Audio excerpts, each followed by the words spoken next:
El amor de Dios nos une. Así es. Bueno, hace un tiempo, hace unos días, el pastor me comentó que debía predicar hoy, que tenía el privilegio de predicar. Y estudiando un poco me acordé de una película que yo vi hace muchos años en un impacto evangelístico. Y es una película corta relativamente, tiene 17 minutos, se llama La Cosecha.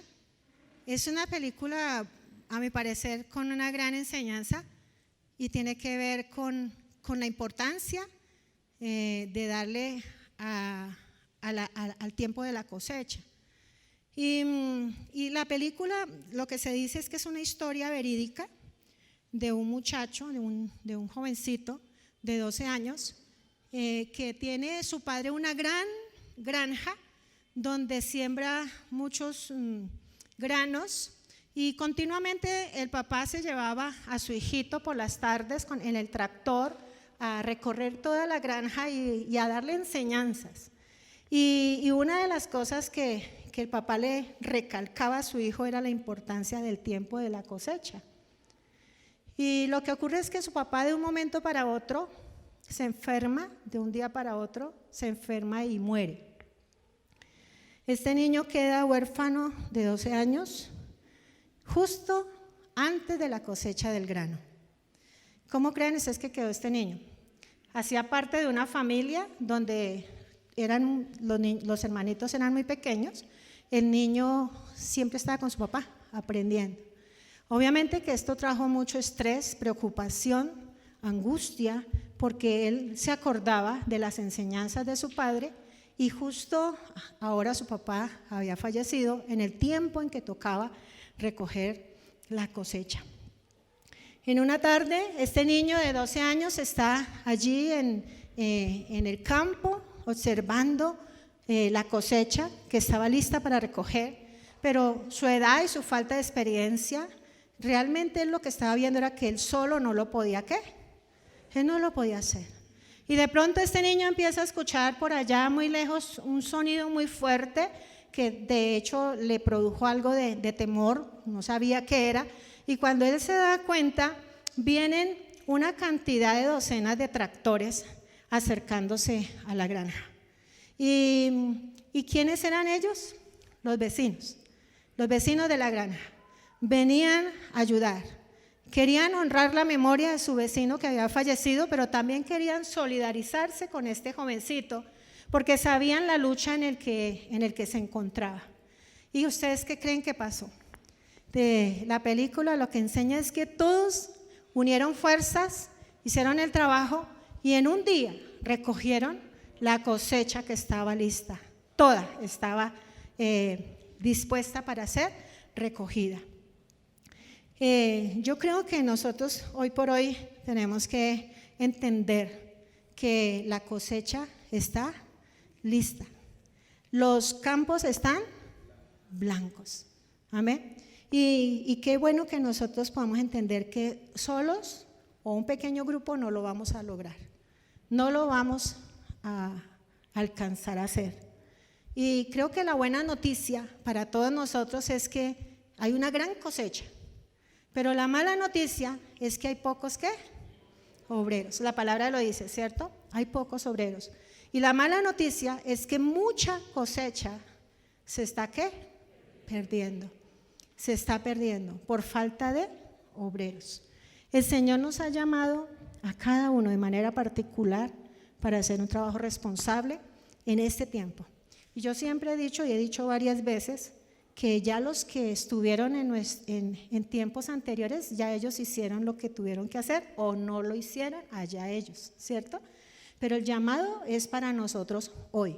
¿Qué estamos nosotros haciendo ante esa gran cosecha que hoy estamos viendo que está lista para recoger? Sabemos que los tiempos que estamos viviendo son tiempos, ¿qué? Muy malos. Dice, como yo predicaba la vez pasada, estamos viviendo el siglo malo. Tiempos muy malos. Y así como hay muchas personas que han endurecido su corazón, también hay muchas otras personas que se han sensibilizado. a buscar de Dios, porque tienen mucho temor, están muy angustiados. Hay personas que están listas, no están esperando sino solamente que alguien se les acerque y les haga la gran invitación a recibir a Cristo como su único y suficiente Salvador. Amén. Entonces, viendo un poquito sobre esto, cuando el Señor Jesús se encuentra con la samaritana, después de darle esa gran enseñanza del reino, ¿cierto? De explicarle quién era que realmente debía de pedir agua, le dice a ella: si tú pidieras agua, realmente sería yo, ¿cierto?, el que le daría agua, pero ya no tendrías que venir a este pozo, sino que esa sed sería saciada, ¿cierto?, hasta la eternidad. Entonces, él, después de que sale de allí y ve la gran necesidad que había en el pueblo samaritano y la gran responsabilidad de seguir llevando la predicación a los samaritanos, que eran supuestamente los enemigos número uno de los judíos, el Señor le da una gran enseñanza a sus discípulos y les dice en Juan capítulo 4, versículo 35, que es una invitación para todos nosotros hoy, y quiero que usted lo lea conmigo. Juan 4:35 dice: ¿No decís vosotros, aún faltan cuánto? 4 meses para que llegue la siega? He aquí os digo, alzad vuestros ojos y mirad los campos, porque ya están blancos para la siega. Entonces, ¿qué era lo que el Señor Jesús le estaba diciendo a los discípulos?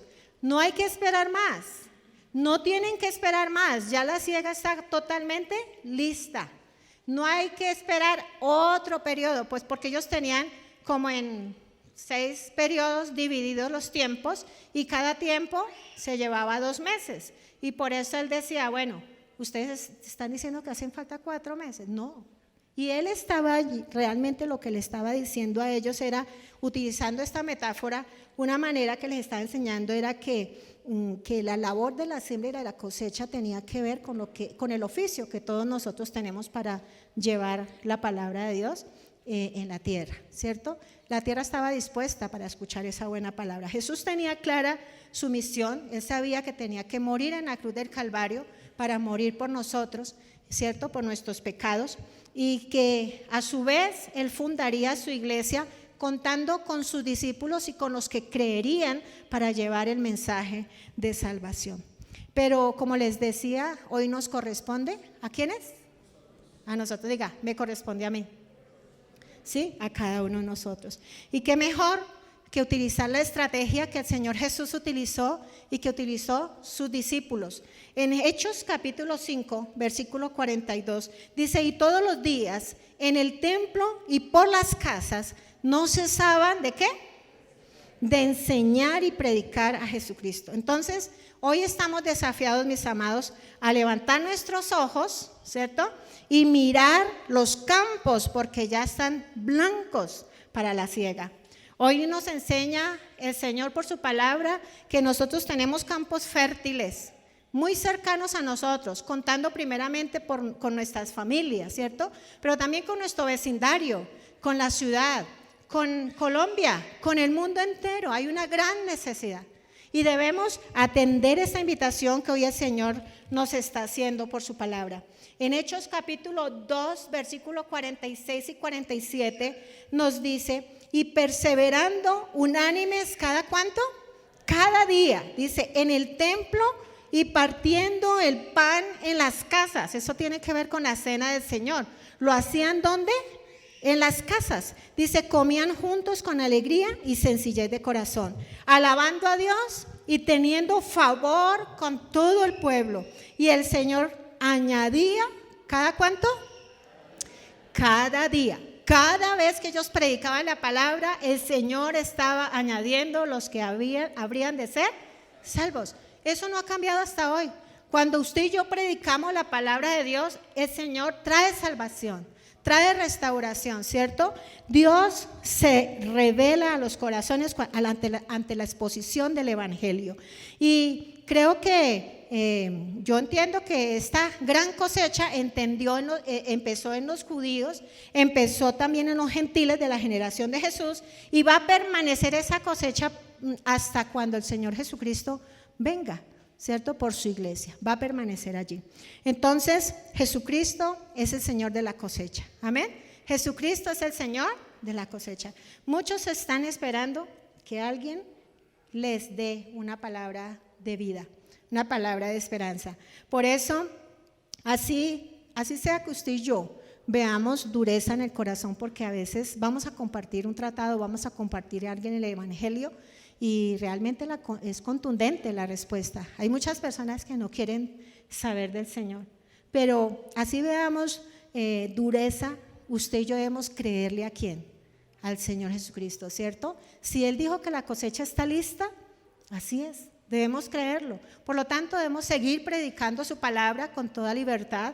Debemos seguir creyendo firmemente que Él es Salvador. Por eso yo le quiero decir a usted que la visión celular es una estrategia hermosa de multiplicación en los tiempos de Jesús, pero también para nosotros hoy. Y su casa y mi casa, gracias a Dios, que el Señor nos da ese privilegio de entender que es una casa donde el Señor quiere hacer milagros. Así es el título de la enseñanza hoy. ¿Cómo es la enseñanza? ¿Cómo es el nombre? Mi casa. ¿Y ustedes lo creen? Claro que sí. Nuestra casa es un lugar para ver milagros. Primeramente en nuestra familia, pero también si usted y yo abrimos un grupo de vida en nuestra casa, es un lugar donde Dios se va a glorificar, donde Dios se va a manifestar de una manera especial y sobrenatural. Debemos buscar que no solamente oiga de Cristo, sino que la gente vea lo que Cristo hace, que Cristo sigue siendo el mismo de ayer, de hoy y por los siglos, que Él sigue haciendo milagros y prodigios. Yo no sé si usted asistió a un grupo de vida y allí al interior del grupo de vida recibió un milagro, ¿sí? Yo he recibido milagros en grupos de vida. ¿Alguien ha recibido milagros en los grupos de vida? Claro que sí, todos nosotros, yo creo, ¿cierto? Entonces vamos a seguir mirando, entendiendo que milagros y bendiciones vienen al que hace un grupo de vida. Milagros y bendiciones vienen al que hace un grupo de vida. ¿Cómo cuáles bendiciones? Debemos verlo como una bendición. ¿Por qué? Porque allí en el grupo de vida va a tener oportunidades de evangelización. Ya usted no va a tener que ir a buscar a la gente, sino que la gente va a venir para que usted y yo le hablemos. Entonces vamos a tener oportunidad de dar a conocer ¿a quién? A Cristo, ¿cierto? Entonces oportunidades evangelísticas. Pero también allí vamos a poder ejercitarnos en los dones espirituales que Dios nos ha dado. A todos el Señor nos capacitó. Dice la palabra que todos tenemos por lo menos un don, ¿cierto? ¿Y cuántos líderes no hemos salido como producto del ejercicio en un grupo de vida? De ser asistente de un grupo de vida, de ser líder de un grupo de vida, de haber orado por esa ofrenda, ¿cierto? Y luego se le dio el privilegio de llevar el proverbio. Y ahí poco a poco se van rompiendo esos temores, ¿cierto? Y ya cuando nos damos cuenta la persona ya está en capacidad de poder dirigir un grupo de vida. Y ya dirigiendo un grupo de vida al interior de la iglesia empiezan a seguir, se les siguen dando diferentes privilegios. Entonces así nosotros vamos a poder identificar cuáles son sus dones y en qué cosas el Señor nos va a usar. Pero también el que hace un grupo de vida tiene oportunidades para conocer personas de su vecindario. No sé si a ustedes les ha pasado, cuando nosotros no éramos líderes de grupos de vida, como que veíamos a la gente, pero los veíamos como uno más. Pero ahora que somos líderes de grupo de vida, vemos a una persona y inmediatamente pensamos como un candidato para el grupo, ¿cierto? Y uno empieza a orar y a mirar la oportunidad, cómo uno podría acercársele a esa persona e invitarlo al grupo de vida. Entonces, siempre vamos a conocer más a nuestro vecindario, pero también para promover el compañerismo. Recordemos que el grupo de vida es una familia y realmente allí es donde nosotros debemos movernos como una familia, ¿cierto? Pero también hay oportunidad de crecer como un discípulo de Cristo. ¿Qué hacían los discípulos? Predicaban la palabra, servían, hacían prodigios, harían señales. Entonces empezaban a formar todo un discipulado allí en el ejercicio de lo que Dios nos manda. Entonces, qué bueno que podamos aprovechar esos espacios. Pero también hay oportunidad de orar y ayudar a otros. ¿Cuánto hemos orado por otros y han sido sanados, restaurados, animados, liberados, prosperados? Su hogar se ha restaurado, su hijo ha vuelto, su relación de pareja ha mejorado. Yo creo que todos los que hemos ejercido liderazgo hemos podido tener esa experiencia tan hermosa de ver el actuar de Dios en las personas por las cuales usted y yo oramos. Pero también el líder tendrá oportunidad de conocer a otros cristianos líderes que le van a ayudar. ¿Por qué? Porque la persona que abre un grupo de vida, hace un momentico hablaba con una persona, hay un líder de la red que dirige mi esposo y yo le apoyo ahí por los laditos. Dijo, no, ya no puedo seguir dirigiendo porque definitivamente no estamos cumpliendo. Y hay una persona que en estos días se casó. Y le dije yo, espéreme por favor, que necesito hablar con usted a la mitad del culto, quiero hablar con usted. Yo le dije, usted es una persona que es madre espiritual de X, Y, Z. Usted ya lleva X, Y, Z años estudiando, preparándose y que pues le llegó la hora de servir. Le dije yo, necesito que ponga al frente del grupo de vida tal. Casi se cae. Le dije yo, ya es hora. Muchas personas que están en este lugar son personas que tienen ministerios tremendos, poderosos ministerios, dones muchos, no solo uno. Pero lamentablemente hemos dejado la tarea para unos pocos. Y creo que hemos perdido de óptica lo que Dios ha dicho que debíamos hacer con los nuevos creyentes, la iglesia. La iglesia tiene una gran responsabilidad con el nuevo creyente. Y todos nosotros no podemos seguir sentados en la iglesia solamente esperar recibir, que se nos atienda. Y si no nos saludan, entonces a veces nos ponemos bravos.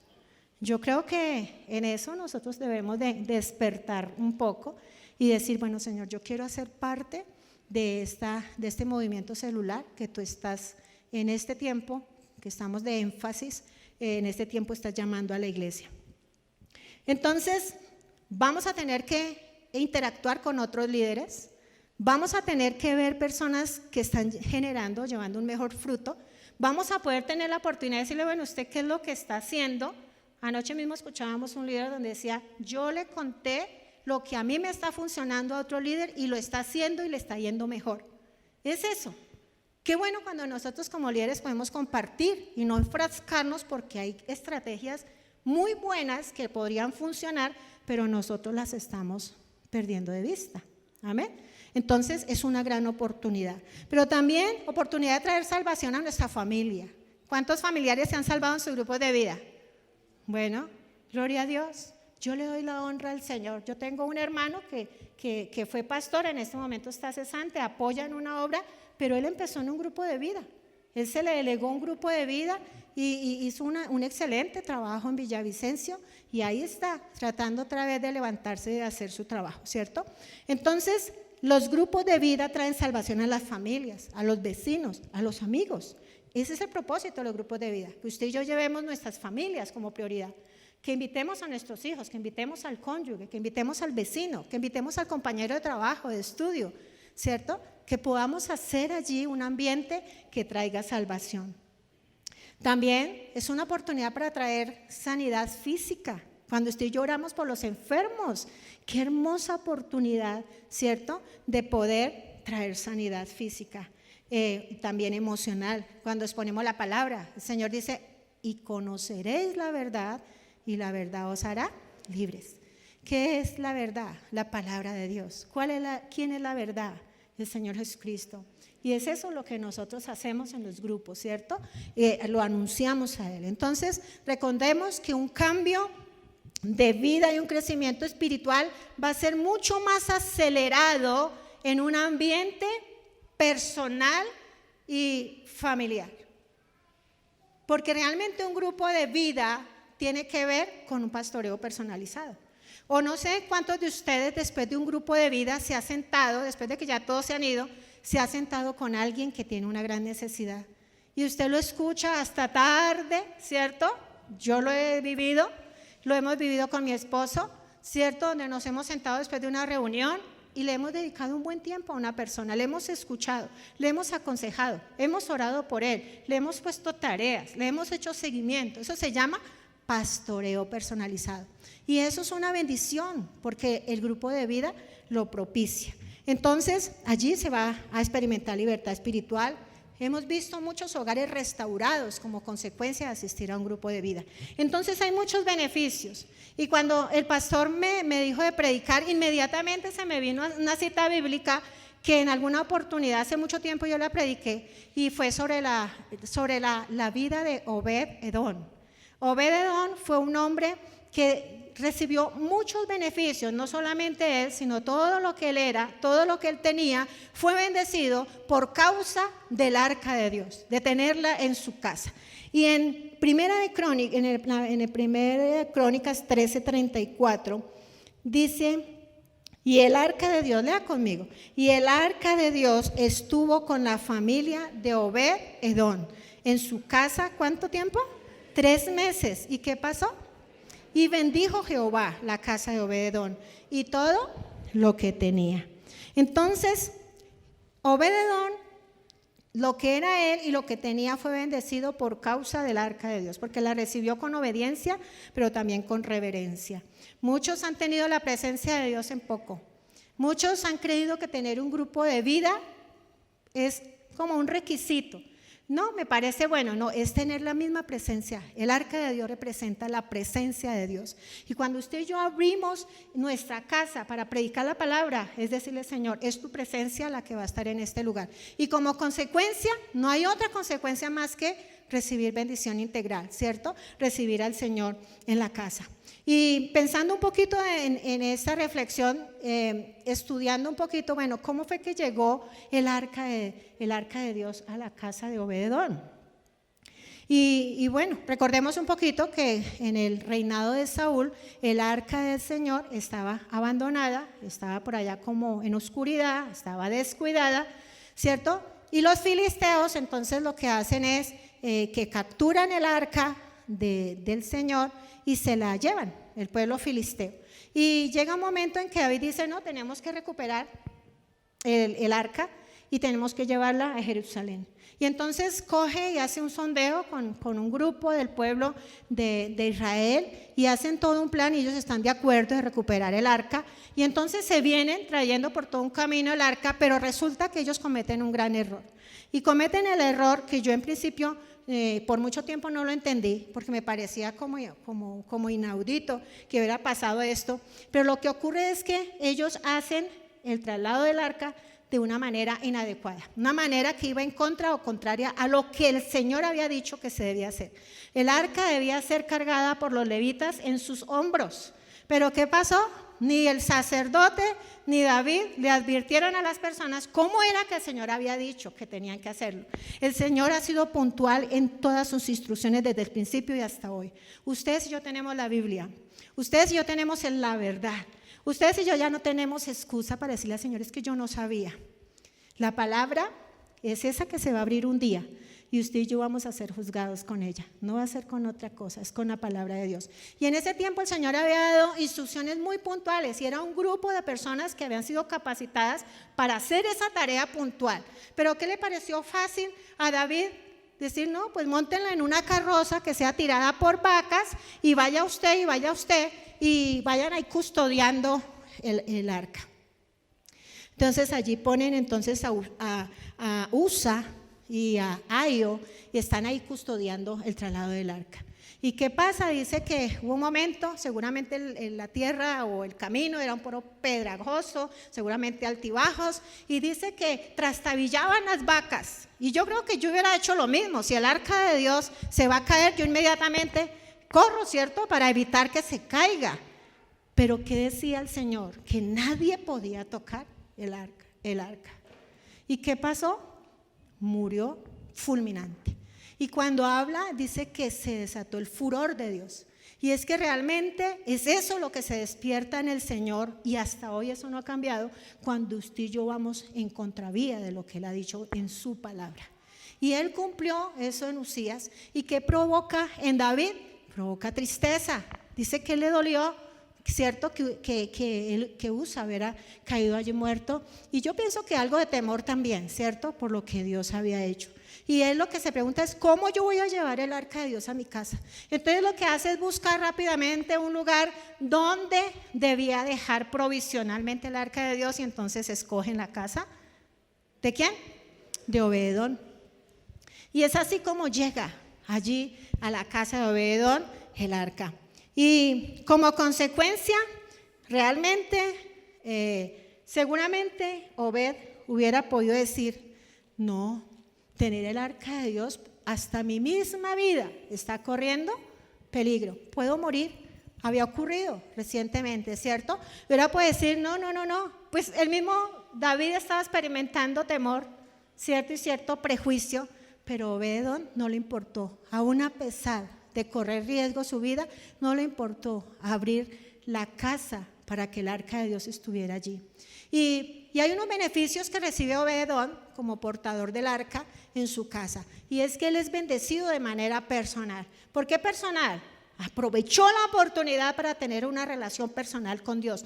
Ya no tuvo que adorar al Señor pidiendo que le dieran permiso o utilizando sacerdotes mediadores para poder ofrecer sacrificio o holocausto al Señor. Él mismo lo hizo. Aprovechó la oportunidad que tenía la misma majestad del Señor en su casa. Y dice que cantaba y adoraba al Señor. Ya no con mediadores, lo hacía él personalmente. Entonces él, de manera muy personal, él creció. Pero también dice que la familia fue bendecida. Todos sus hijos, sus parientes, toda su casa fue bendecida. Usted no se alcanza a imaginar las bendiciones que Dios desata en su familia por ser anfitrión o por ser líder de un grupo de vida en su casa. Dios bendice. Dios desata bendición a quien a Él recibe. Amén. Dios lo hace, así usted no lo pida. Usted no sabe de cuántas cosas sus hijos son librados. Usted no sabe de cuántas cosas Dios ha provisto por causa de la bendición que usted y yo recibimos por causa de su presencia, por causa de tener el arca de Dios en nuestra casa. Ellos aprendieron a adorar a Dios, la bendición fue notoria. Fue tan notoria que la gente decía definitivamente, la gloria de Dios está en la casa de Obed-edom. Y era solo en la casa de Obed-edom donde se manifestaba esa bendición sobrenatural.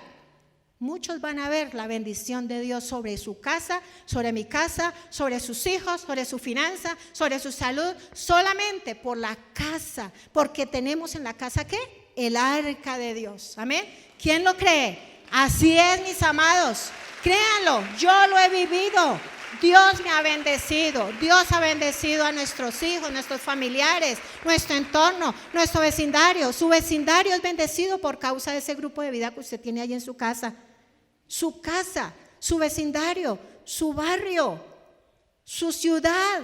Muchas cosas Dios ha hecho a favor de nuestra nación, de nuestro barrio, de nuestro vecindario. Solamente, ¿por qué? Por ese pequeño remanente que se reúne cada 8 días allí a predicar la palabra, a orar, a clamar, a gemir por las necesidades de nuestros vecinos, nuestros familiares. Pero también Obed-edom, dice allí, lo que leímos es que disfrutó de ¿cuántos meses? 3 meses, disfrutó de una bendición de sobreabundancia. Y cuando la gente ve esa bendición tan extraordinaria, inmediatamente van ante el rey David y le dicen, miren, Obed-edom está siendo muy bendecido, él, su casa y todo lo que tiene por causa del arca. Inmediatamente, ¿qué hace David? Dice, no, yo no me puedo quedar sin esa bendición. Inmediatamente dijo, no, yo tengo que retomar el traslado del arca a Jerusalén, ¿cierto? Y entonces va, recoge el arca. Eso está en 2 Samuel 6:12. 2 Samuel 6:12 lo dice. Dice, fue dado aviso al rey David diciendo, Jehová ha bendecido la casa de Obed-edom y todo lo que tiene a causa del arca de Dios. Entonces David fue y llevó con alegría el arca de Dios de la casa de Obed-edom a la ciudad de David. Amén. Entonces fueron tiempos de bendición, tiempos de gloria, solo en la casa de Obed-edom, por causa de la presencia de Dios. Pero también Obed-edom y sus hermanos escogidos fueron escogidos como guardianes del templo. Obed-edom no tenía nada más y nada menos que 68 hermanos. Eso lo dice ahí en Primera de Crónicas 16:38. Primera de Crónicas 16:38 dice, y Obed-edom y sus 68 hermanos, y Obed-edom, hijo de Jedutún, y a Osa como porteros. Eran los porteros principales. Se les dio lugares de ¿qué? De privilegio. ¿Por causa de qué? De la bendición que Dios había desatado sobre la vida de Obed-edom. Pero también se le dio 8 hijos. Y esos 8 hijos tuvieron el privilegio y la oportunidad de servir en el templo junto con su padre. Eso fue una bendición añadida, diría yo, un gran privilegio poder servir en el templo con sus hijos. Ellos fueron porteros principales de la casa de Dios. Pero también sus hijos, sus nietos y sus bisnietos fueron bendecidos por causa de la bendición del arca del Señor. Se dice que ellos sirvieron en el templo de Jerusalén hasta la 3ª generación. Solamente por leer, lo pueden leer en 1 de Crónicas 26, 4 al 8. Dice: los hijos de Obed-edom, Semanías el primogénito, Josabad el segundo, Joá el tercero, el cuarto Sacar, el quinto Natanael, el sexto Amiel, el séptimo Isacar, el octavo Peultaí, porque Dios había bendecido ¿a quién? A Obed-edom.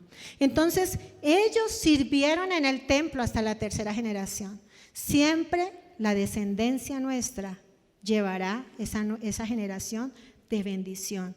Entonces, mis amados, la efectividad de los grupos de vida, como usted le quiera llamar, grupos familiares, células, nosotros aquí le decimos grupos de vida. La efectividad de los grupos de vida definitivamente es indiscutible. ¿Por qué? Porque será una bendición integral, ¿cierto? Para el líder, para el anfitrión, para las familias, para el vecindario, para el ministerio, bueno, para todos, ¿cierto? Los invitados disfrutarán de bendición abundante, las personas que van a los grupos de vida. Recordemos que la iglesia primitiva nació con ¿cuántas personas? ¿Recuerdan? 120 personas. ¿Dónde estaban? En el aposento alto. Allí fue el Pentecostés, ¿cierto? Donde ellos son llenos de la presencia del Espíritu Santo. Y justo después de que ellos son ungidos con la presencia del Espíritu Santo, viene una multiplicación tremenda, porque dice que 3,000 personas se convirtieron al Evangelio después del Pentecostés. ¿Cómo creen, mis amados, que los apóstoles pudieron atender esta necesidad de pastoreo de 3,000 personas si ellos eran apenas 12 y algunos que les estaban ya siguiendo? Yo lo que creo y lo que se dice algunos estudiosos es que distribuyeron a estas multitudes en esos 120 hombres que habían sido capacitados con el Espíritu Santo. Quiere decir que estos 120 que estaban en el aposento fueron los primeros líderes. ¿Y dónde lideraron? ¿En dónde? En las casas. En las casas se llevaron parte de esa multitud cada quien, porque en ese tiempo no había un templo como el que nosotros hoy tenemos, como los grandes templos que conocemos. No había un templo. Entonces, ¿qué se tenía que hacer? Trasladarse a las casas. Y allí era donde se daba a conocer el mensaje de salvación, recordaban las enseñanzas de Jesús, las experiencias vividas de los discípulos, y así fue multiplicándose, ¿cierto?, la iglesia de Cristo. Sí, analizando un poquito, si fueron los discípulos los únicos que bautizaban, imagínense la tareita que tuvieron ese día. Menos mal que el bautismo solamente es una vez, pero si distribuimos 3,000 personas, le hubiera correspondido a más o menos a cada uno bautizar 250 personas, ¿cierto? Entonces era un trabajo arduo, pero fue allí donde el Señor utilizó esa gran estrategia de predicar el Evangelio en las casas. Entonces, aprovechemos esta gran oportunidad que el Señor nos da. La iglesia del Nuevo Testamento entonces comenzó a causa de la gran multiplicación, teniendo 2 tipos de celebraciones. Se reunían en las casas, pero también se reunían en el templo, ¿cierto? Y predominaban las reuniones de las casas. Pues el templo, como ustedes saben, no era un lugar destinado para reunirse como nosotros nos reunimos, sino era un lugar muy pequeño donde solamente entraba el sacerdote, que debía entrar ¿cuántas veces al año? Una vez, a ofrecer sacrificio, a ofrecer holocausto, y todos los demás debían estar ¿dónde? En el patio. Dice que se reunían allá en el patio, afuera del templo, no podían ingresar allá. El único que podía entrar era ¿quién? El sacerdote, ¿cierto? Entonces no eran unos lugares para congregarse masivamente, sino que ellos lo hacían, ¿era dónde? En las casas. Era allí donde se hacía ese trabajo que el Señor les había encomendado. Entonces, conocemos muchas iglesias que decimos que son iglesias celulares, que es lo que nosotros le estamos apuntando en este tiempo, no ser una iglesia que tenga células, sino que sea una iglesia celular. Es lo que se está apuntando en estos tiempos para la Alianza Suba. Y nosotros debemos entrar en esa tónica, ¿cierto? De que nosotros no vamos a tener células, unas pocas células. En este momento tenemos como unas 20 y pico células, que eso realmente hemos bajado muchísimo después de la pandemia.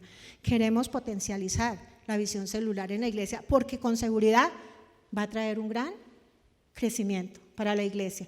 Van a haber oportunidades para que muchos puedan ejercer el ministerio.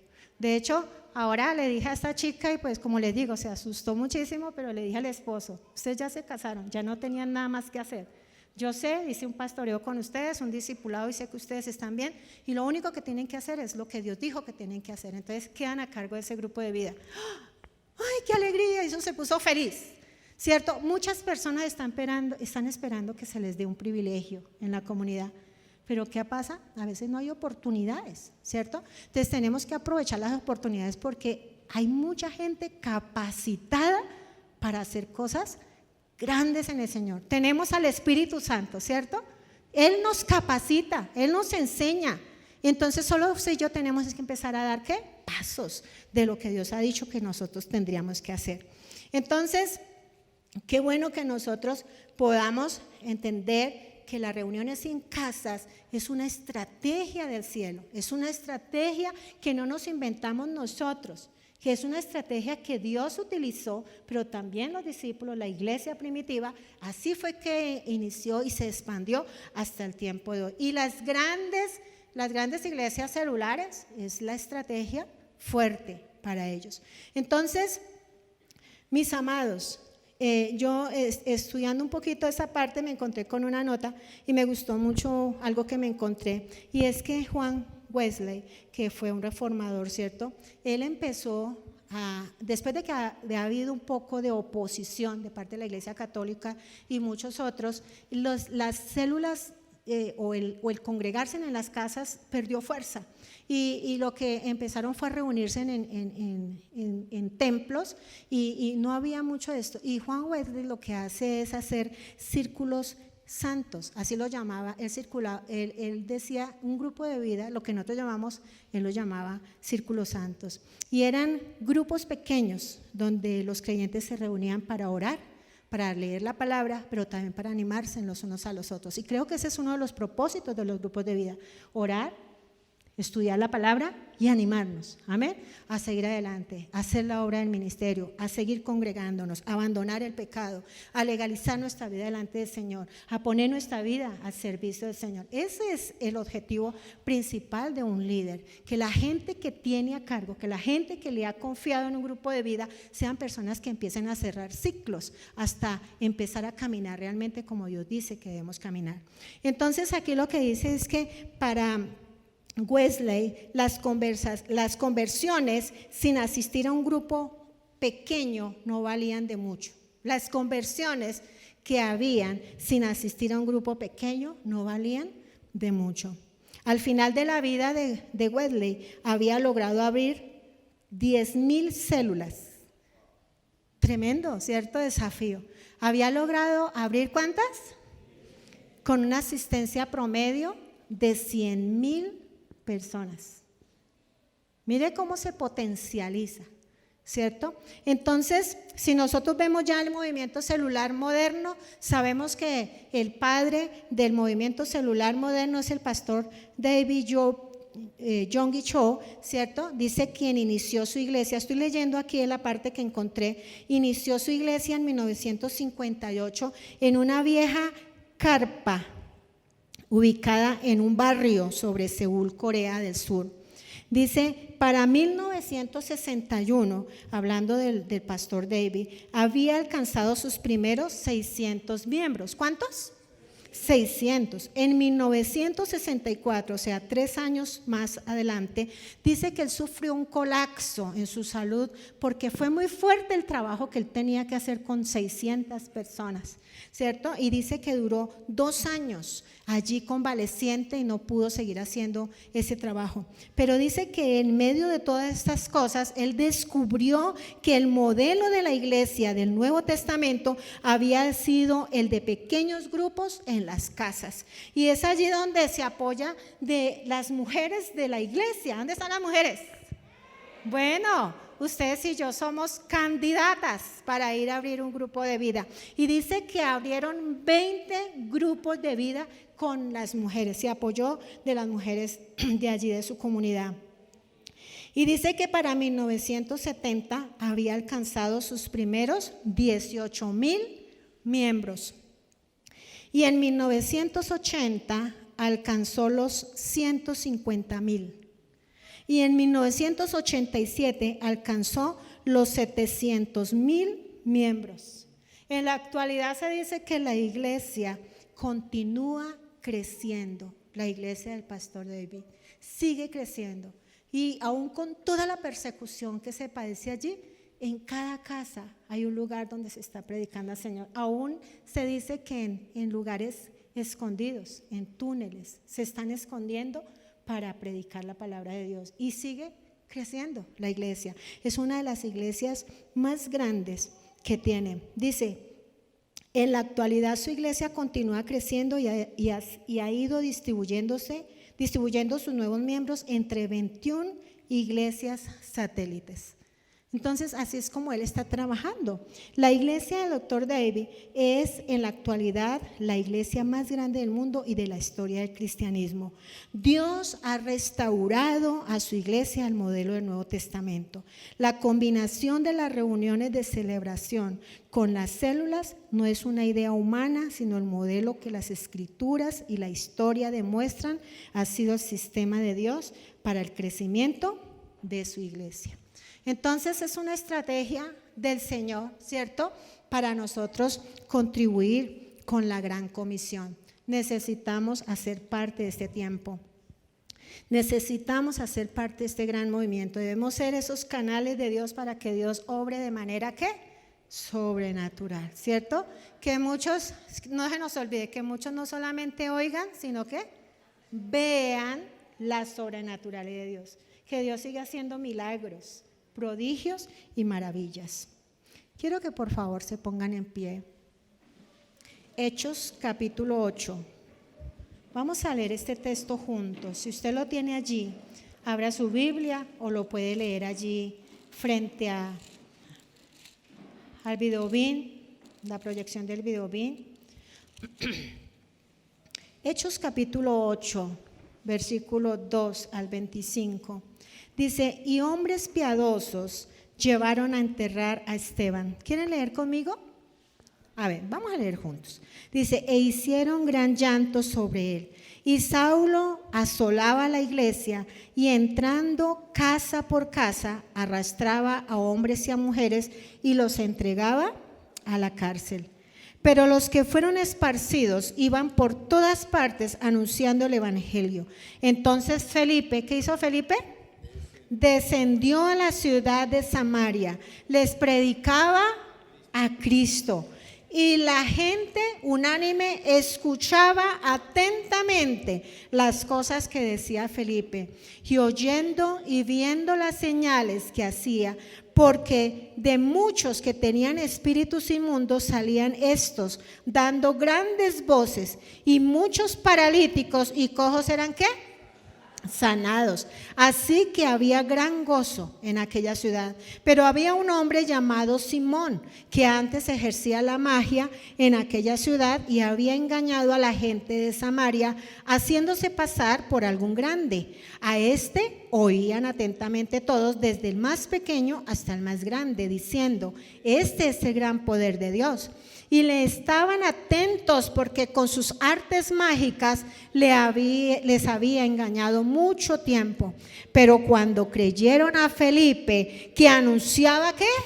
El evangelio del reino de Dios y el nombre de Jesucristo, se bautizaban hombres y mujeres.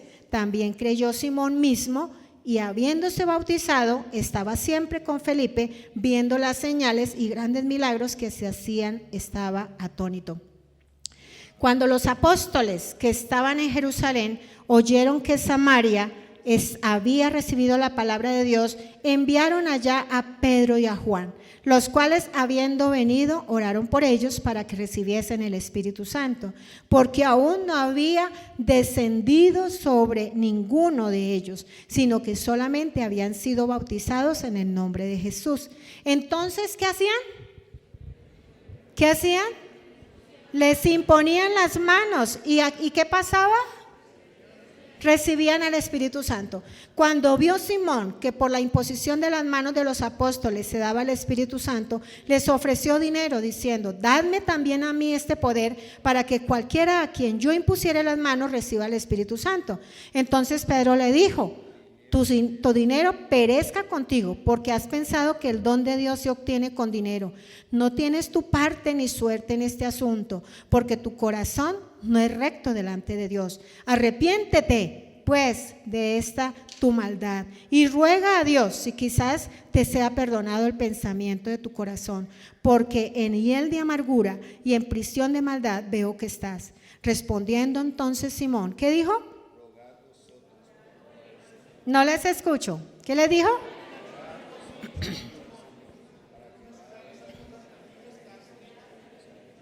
Y ellos, habiendo testificado y hablado la palabra de Dios, se volvieron a Jerusalén, y en muchas poblaciones de los samaritanos, ¿qué hicieron? Predicaron la palabra del Señor. Entonces, hoy no ha cambiado. Nosotros seguimos predicando la palabra, seguimos anunciando a Cristo y hay conversiones. Amén. La salvación del Señor es añadido. Su casa y mi casa es un lugar donde veremos milagros. Cierre sus ojos, por favor, vamos a orar. Dígale al Señor: Señor, hoy es una muy buena oportunidad de pedirte perdón. Dígale: yo te voy a pedir perdón, Señor, porque de pronto nos ha pasado sin darnos cuenta lo que le pasó a la iglesia en otros tiempos, donde dejó de reunirse en casas. Si usted no está en un grupo de vida, si usted no está bajo la cobertura de un líder, yo le animo para que hoy usted se determine a buscar información donde hay grupos de vida. Es posible que usted tenga un grupo de vida cerca de su casa. Es posible que sea una muy buena oportunidad para que usted reciba todos los beneficios que hoy hemos hablado. Y sé que si tuviéramos que testificar, muchos testimonios daríamos de lo que Dios ha hecho en los grupos de vida. Dios quiere levantar un liderazgo en este tiempo fuerte para que se hagan cargo a grupos de vida. Y sé que hay muchos en este lugar que de pronto tienen en poco la visión celular y les es fácil cerrar un grupo de vida, les es fácil entregar el ministerio porque no han entendido, no le han dado la verdadera relevancia a lo que es tener la presencia de Dios en nuestro hogar, en nuestra casa. No quiere decir que no vamos a tener luchas o preocupaciones, algunas situaciones de manejo fuertes. No quiere decir, vamos a tener situaciones, pero la gloria de Dios va a estar sobre nuestra vida. Y Dios nos va a ayudar, y Dios va a ayudar a nuestros hijos, nuestra familia. Dios nos va a ayudar a potencializarnos en todo lo que Él nos ha llamado a hacer. Que Dios nos perdone porque hemos dejado esta tarea para unos pocos, como pasó en el pasado. Solo los sacerdotes entraban o líderes o pastores entraban a una catedral y enseñaban el evangelio, y se fue durmiendo la visión celular, esa estrategia que solamente Dios dispuso para la multiplicación y salvación del mundo. Hoy Dios está restaurando la visión celular y la está restaurando hoy en este lugar. Debemos hoy hacer un compromiso personal con el Señor, un compromiso que como discípulo del Señor vamos a utilizar sus estrategias, vamos a ser parte. Hay muchos líderes en este lugar que les podrían acoger. Si usted quiere abrir su casa para abrir un grupo de vida, puede hablar con los pastores y nosotros le vamos a enviar un líder Si usted quiere ser parte de un grupo de vida, también le vamos a ubicar en un grupo de vida que le quede cerca a su casa. Es la idea que nosotros empecemos a ponerle pies a lo que se nos ha estado hablando en este tiempo. Hay mucha cosecha, mis amados, que se está perdiendo. ¿Por qué? Porque no hay obreros. Muchos se han desenfocado en el llamado. Para muchos otros, el servicio al Señor se ha vuelto una carga muy pesada. Y creo que nosotros debemos pedirle la ayuda al Espíritu Santo para que nos ayude a avanzar, haciendo el llamado con gozo, con libertad, hacer un compromiso con el Señor, no con los pastores, no con su líder, es con Dios mismo. Hacer un compromiso que usted quiera ser parte de ese gran sueño de Dios, que es la salvación del mundo. Hable con nosotros, nosotros vamos a ayudarle. Señor, te damos gracias. Señor, te damos alabanza, exaltación y gloria. Dígale al Señor: Señor, yo consagro mi vida. Dígale: yo consagro mi familia. Dígale: yo consagro mi casa. Ese lugar que tú me has dado, yo lo voy a dedicar para que tu palabra sea predicada allí. Dígale: Señor, yo me voy a comprometer a ser parte activa de una u otra manera. Señor, voy a orar por los grupos de vida. Haga un compromiso de que usted y yo vamos a estar orando por los grupos que están en este momento activos, para que Dios haga multiplicación, para que Dios pueda sacar células hijas de esos grupos, para que muchos líderes se levanten. Nosotros tenemos que enfocarnos en el hacer discípulos. Muchos en este lugar podrían estar ejerciendo su liderazgo con mucha efectividad, porque Dios los ha capacitado. Dios nos ha dado el Espíritu Santo. Usted y yo tenemos todo el poder para hacer maravillosas obras en su casa. Declare conmigo, mis amados: mi casa es casa de Dios y puerta del cielo para bendición de muchos. En el nombre de Jesús. Amén. Amén.